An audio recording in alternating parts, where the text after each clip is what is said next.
Hey everybody, I'm here with my guy Gary. We're continuing the interview on step 4 and the importance of an inventory. So the last time that Gary and I were together, it was on a video, and it was kind of funny, kind of a little clunky because neither one of us had owns or pays for Zoom, so we recorded a video of ourselves with another phone.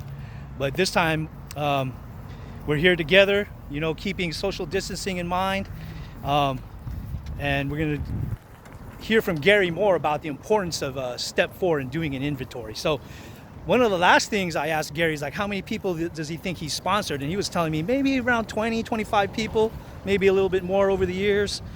Some people didn't make it. Right, Gary? Yeah, a couple didn't make it. Actually, one passed away. Yeah. So it's going to happen. People, we just want to know that there's no guarantee about any recovery, but step 4 is real important if you want long-term recovery. And Gary, why don't you tell us why doing an inventory is important? Well, we already talked about the first 3 steps, and we already surrendered our life to God at this point.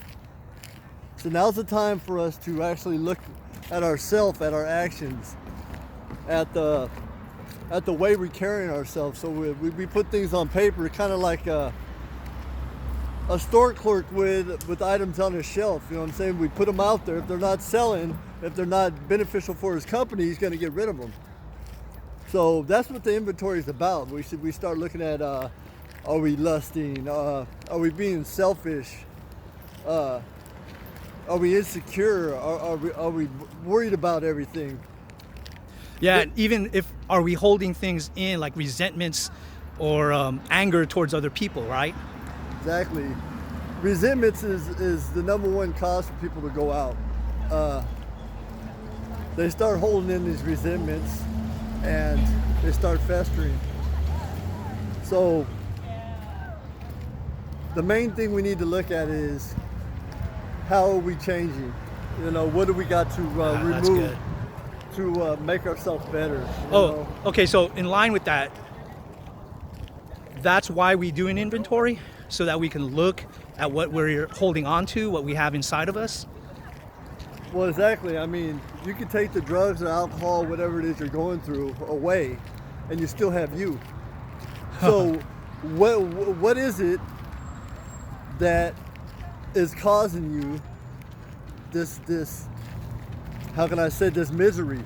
That's why we say a lot of times, if you don't want to try this, go pick your misery back up and go back out the door, because that's what's going to happen.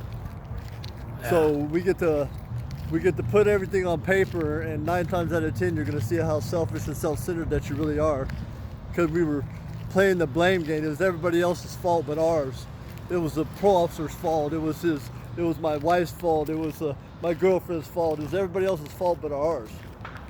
So how about for those people that something happened to, like it was done to them, Gary? Like a lot of times, I know as addicts, we know that we bring the mess ourselves, but how about those people that were hurt by somebody else, like a molestation victim or an abuse victim? These kind of situations are we're holding resentments towards the person that did these things. So it's hard for us to forgive these type of people. You know what I mean? And we have to understand that everybody's broken in this world, and good. We have to treat everybody as a sick friend. We can't look at them like, oh, this guy did this and this guy did that. But I understand that's very wrong, and that God will judge them. We don't need to judge them. And we don't need to hang on to it either. And we'll need to hang on to it either. But that is part of our inventory, right? Exactly. All right. Man, beautifully said, Gary. Thanks again for your time. You're going to hear more from Gary. And I told Gary that we're going to include links in here for the inventory sheets, which Gary wants to do a little bit more detail about. And so we're going to plan on that because it might take about 45 minutes to an hour. And I was telling Gary that, you know, for the sake of, you know, getting information out and reaching out to people, I kind of keep things short. So for the purposes of this video, it's going to end here real quick. But check out the links because there's more information, and then we'll send out more information when we start teaching you about how to do an inventory. All right. Thanks again, Gary. Bye, everybody.